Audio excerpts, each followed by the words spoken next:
This is what the skies looked like in March. And this was 1 month later, when passenger numbers were a staggering 94% lower than the previous year, thanks to the COVID-19 pandemic. Business is now starting to pick up, but travel is becoming increasingly localized and complicated. This world of quite easy travel and relatively free movement just sort of has evaporated almost overnight. This will have consequences far beyond cancelled holiday bookings. It could exacerbate existing inequalities, create economic hardship, and disrupt the workings of the globalized world.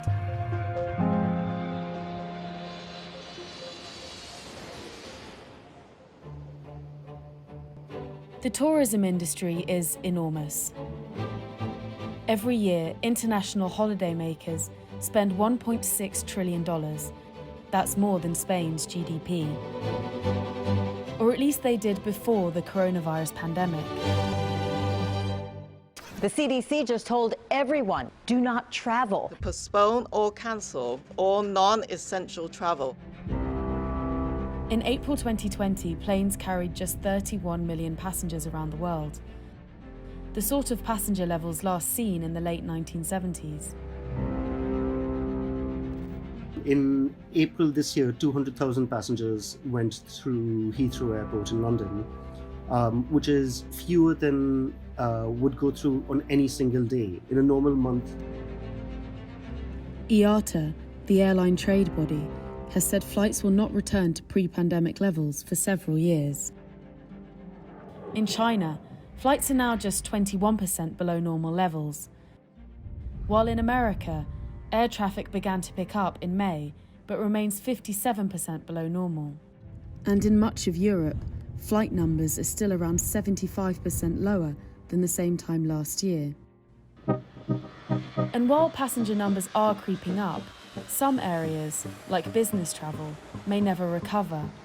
After the last financial crisis, the number of overseas business trips taken per person in the UK fell by a third and never picked up, whereas leisure travel did eventually climb back to pre-crisis levels. Were the same thing to happen again, it could have a significant impact on airline profits.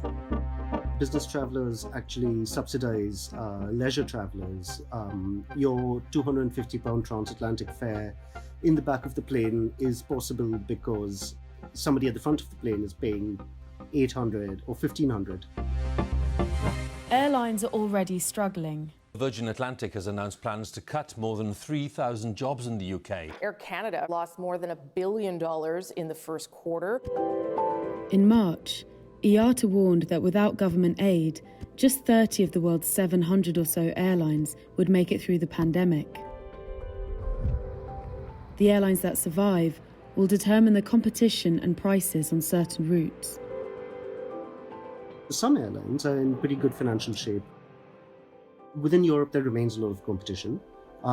Transatlantic flights, there is still plenty of competition, but on routes where there's much thinner competition, prices will go up, there's no doubt about that. For the well-off, the price increases may be an annoyance, but they could also have a significant impact on global mobility, as lower-income travellers may find themselves priced out of the skies. What happens with airfares and with the prices of flights affects not just summer holidays.